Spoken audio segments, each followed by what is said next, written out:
Big changes coming to your 401k. I just can't take it. Oh my goodness. So here's CNN. Can I get rid of this other ad thing here? Hold on a second. How do I get rid of stupid Bright House? I don't want Bright House. Hold on, let me find out. I'm not sure how to get rid of this ad. So, oh, there we go. Okay. All right. So CNN says big changes coming to your 401k. Nicole Goodkind from CNN Business. Let's read who Nicole is. I haven't looked at this, so we're going to look at it together, shall we? And I don't know who Nicole Goodkind is. She might be a nice person. Senior markets report at CNN Business. All right, let's see her full bio. She focuses on global macro trends. She was a previously writer at Fortune, covering government, politics, and business. Prior to that, she was a reporter at Newsweek and a reporter for Yahoo Finance. All right, so at least she's been, and she's a graduate at Cornell, where she studied industrial and labor relations. All right, so I got no problem. I mean, this piece is silly, but I'm going to share with you that I'll show you the silly parts of it. A lot of these writers you hear on Market Watch and stuff, literally just the stork just brought them, if you know what I'm saying, and they're writing about financial planning. Crazy. All right, so let's read this. The first thing should jump out at you. All right, the United States is on the brink of a retirement crisis. Says who? Teresa Girigaldi? I mean, she's a freaking idiot, man. Says who? Alicia Munell. She's been saying this since for almost 20 years now, and yet we're not there. It's kind of like the global warming. When are the ice caps going to melt? When are we going to be under a foot of water in Miami and New York City? It never flipping happens. But Josh, don't you know there's big sections of the ice cap melts that are breaking off? It happens all the time. It's been happening freaking since the beginning of mankind, or the beginning of nature, if you will. It comes back. It ebbs and flows. Imagine that. The global warming period, the little ice age, the medieval warm period, all that before we were friggin' putting CO2 in the atmosphere. These people just drive me up the wall. I can't take it because it's so idiot. I'm going to read you another thing from another right-wing blog later on today. The nuts. The people are friggin', it's all part of the same cabal. All of them. I cannot stress enough. You start reading enough of this, you start saying, are these people just that dumb? Even the guys on my side, are they just that dumb? I kind of think they are. All right.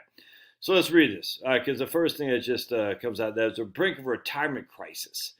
And the primary savings tool for Americans, your 401k, isn't helping. Okay. By the end of the decade, 21% of the country's population will be 65 or over. All right. Most non-retired adults have some type of savings, but only 36% think their savings are on track. So basically, we're saying there's a retirement crisis because most Americans think their savings are not on track. Was that 64% think their savings are not on track? Why did they think that? Well, let's take a look at this article that she talks about. What the hell is this? It just takes a stupid calculator. I don't understand. This doesn't confirm what she said, that only 36% of Americans think their savings are on track. Just takes us to this calculator.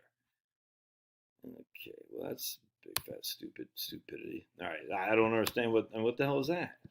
All right, now Congress is looking to help. Oh my goodness, there comes the government. I'm here to help you.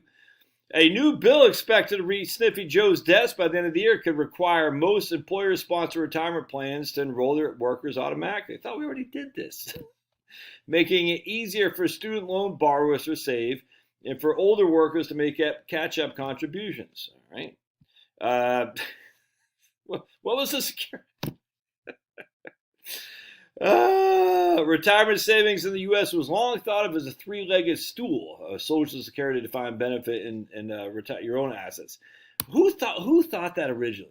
Where did that come from? Well, the Social Security Administration had written that a couple years back. I mean, when I started, but who came up with that idea that retirement savings was a three-legged stool? Your pension, your Social Security, and your own assets. Who came up with that? Do we have any evidence that have long thought of this, other than the Social Security in the old days used to say that? It's just don't rely on Social Security as your primary source of retirement savings. Other than that, who came up with it? It's nuts. I'll tell you why it's nuts. It's freaking idiotic that we have this. Again, this is the languaging. See how the languaging gets twisted over the time? Remember Ed McMahon? Did he work for the Publishers Clearinghouse? Yes, he did. You know it. I know it. But they're trying to say he never did. That's all we're just making it up. No. They're changing the past. That's what's happening. I don't know how they do it. It's crazy. But they changed the past. You know, Ed, and I know that Ed McMahon was with the Publishers Clearinghouse. We all know this. But now if you actually look into this, they're saying, no, he never did. He was with American Family Publishing. And you're like, I know that's not true. It's the same thing here. They're changing the past to make you confused. There's no other way around that. And people fall for it. I get it because people are just lazy. That's why you're here, though. So you don't be lazy. So I'll tell you. All right, so here's, all right, pension plans are nearly extinct. So this is where it gets kind of funny. About half of private sector workers were covered by those so-called defined benefit plans in the mid-'80s, where only 15% are covered by them now. So the minute I saw that, I said, that doesn't, because I did some research on that when I wrote my book, You Can Retire on Social Security. And it's interesting, too, because what I found out actually corresponds to what her own link is. And if which you click on this link, it'll take you right to here. The disappearing defined benefit pension and its potential impact on retirement incomes of baby boomers. This is from 2009. All right, that was 13 years ago. And they cite data from the Center for Retirement Research in Boston College from 2009. The disappearing benefit of defined benefit pension, your pensions, DB, defined benefit plan. But so check this out. I want to show you something. So remember old, what's this chick's name? Nicole Goodkind. And we're only in, the third paragraph now? She says pension plans are nearly extinct. About half of private sector workers were covered by those plans in the mid-'80s. I said, that's not true. So let's get rid of this one. 1 second. There we go. We'll come back to this one right here because I want to show you. I'll prove it to you. You ready? Well, check this out.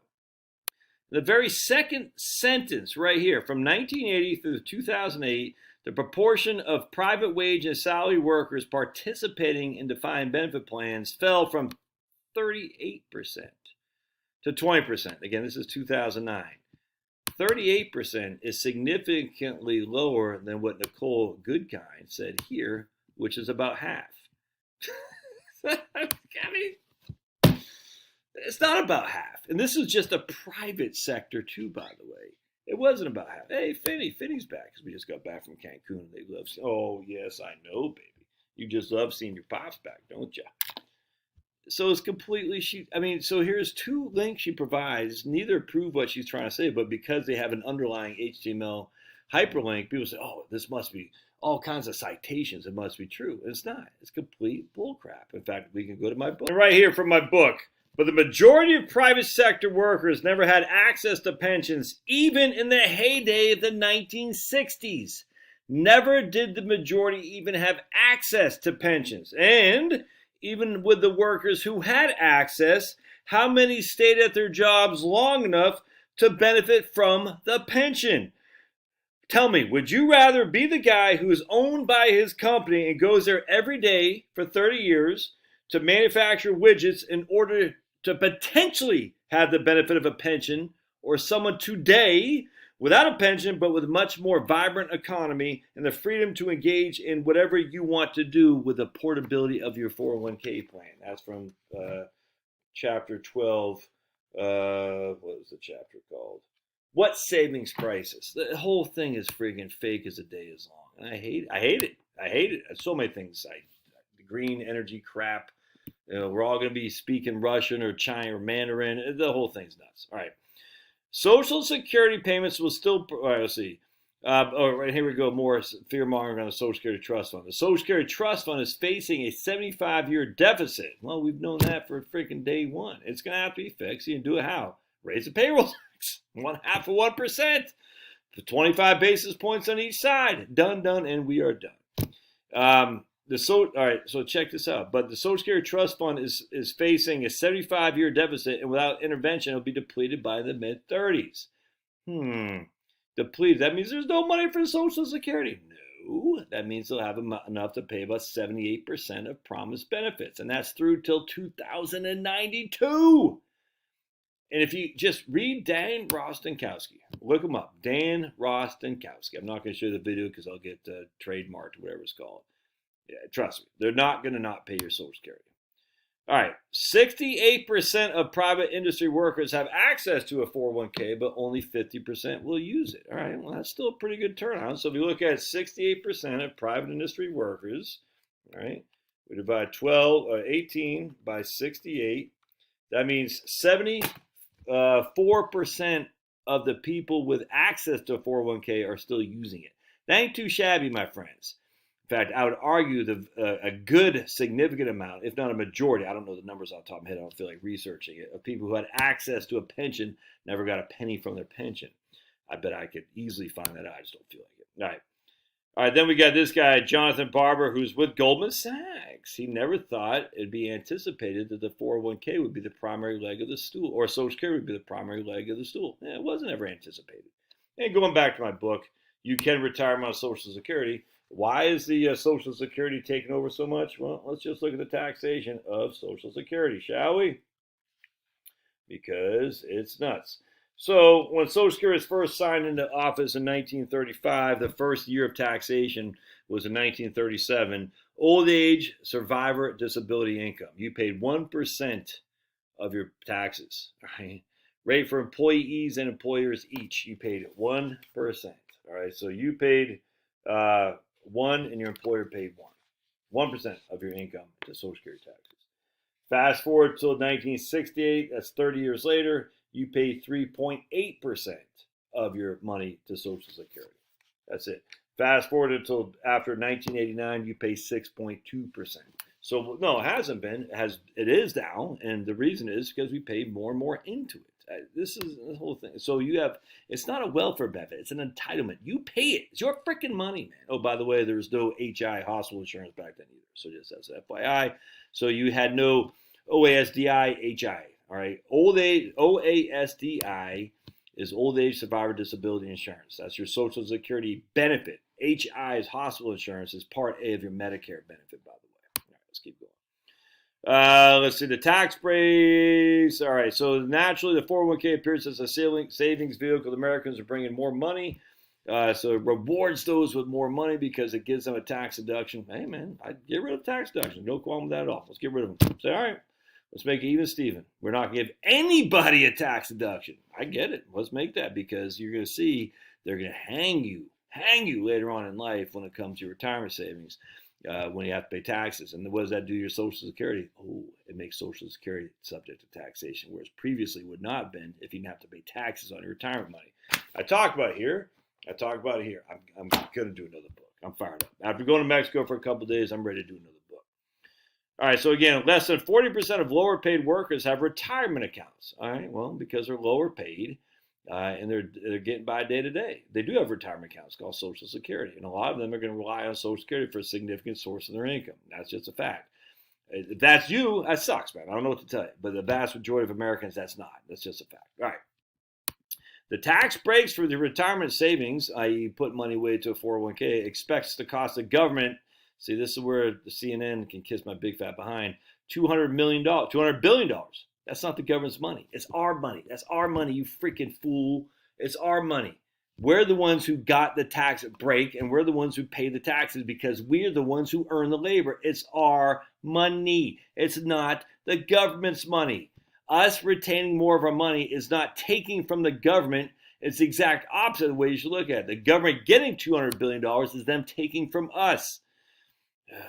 All right, still there's one solution. Congress thinks there's a solution because Congress will always solve it. This goes beyond the Secure Act, by the way.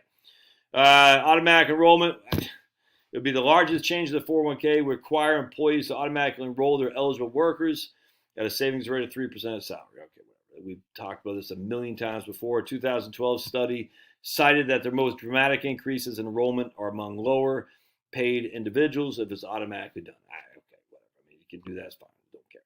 Pre-retirees save more. Older workers who are between the ages of 62 and 64 can increase or catch up contributions up to $10,000. That's all good for me. But these contributions would be taxed as Roth contributions. So it would be post-tax, which 100%, I got no qualm. Get rid of all tax breaks. 100%. Make your freaking taxes like a postcard, as Dick Armey used to say. File it. You made this, 25% if you're in a certain amount of taxable income to the government, 10% if you're not. Done, everybody move on. 100%. All right. People generally earn more as they age, and people in their 60s are typically earning more than they spend. By the way, did you know you can still contribute to retirement accounts? It's called a brokerage account, but it's not a retirement account. And if you're not spending it, and now you're spending it when you're retirement, I call it a retirement account. There's no earnings limits. There's no one to say you can't do that. You don't have to be employed through your work. You don't have to be employed at all. You just contribute to a brokerage account or a bank account. Anyone can do that. Stupid. All right. Let's see here. Paying off student loans. Okay, that's fine. Delayed mandatory withdrawals. A lot of people get all freaking. They go, "Oh, this is great." I hear this all the time. I say, "Okay, why would you wait until you have to take required distributions out anyway?" But whatever. Americans are retiring later and living longer. It's actually not true. It's not true that Americans are retiring later. Nicole Goodkind. Secure Act lifts the minimum age at which enrollees must begin withdrawing their money from 75 to 75 from 72 as it is now. So your RMDs will be 75. That allows for 3 additional years of tax-free growth. Tax-free? Tax-free? Or is it tax-deferred? Big difference there, Nicole Goodkind, between tax-free and tax-deferred. The penalty for those who fail to withdraw, I cannot believe that people don't see what's happening here. The penalty would be halved from 50%. All right, so the penalty who failed to withdraw their RMDs from their account after 75 would be halved from 50% to 25%. So you don't have to take your RMD until you're 75, and the penalty is only 25%. Can no one see why that? Even Penny's like, look. Penny's like, oh my goodness, these guys are stupid. Not my audience, of course, but just the people who fall for this stuff. Don't you see? Because there's a 10-year mandatory distribution for non-spouse beneficiaries. So of course they want you to take it out, don't take it out, because they're going to get it on the back end while your kids inherit the money in their primo working years where they're paying the most taxes. I cannot believe people can't see this, but they can't because they just can't think. I'm sorry, people can't think. And we know this for a fact. There's lots of studies of college professors saying, I got kids in here who just literally cannot think anymore. Scary. So, if you don't have kids, who cares? That's great. But then why do you care anyway? Why would you care about when you got to take the mandatory distribution out anyway? Why not just go spend the money? Because you can't take it with you when you go to your great reward. So why do you care? If you have kids, do you not see what they're setting you up for? So frustrating. Part-time works to contribute, or whatever. Additional provisions. All right. There you go. All fake. Not fake. Look, if you want to withdraw your money at 75 as opposed to 72, more options are better than less. I'm all for that. If you only get 25% hit on your RMD that you miss as opposed to 50%, hey, I'm all for that. And if you want to add contributions and you have to pay out with after-tax money, you can already do that. All right, love to hear your thoughts. The government's going to save us.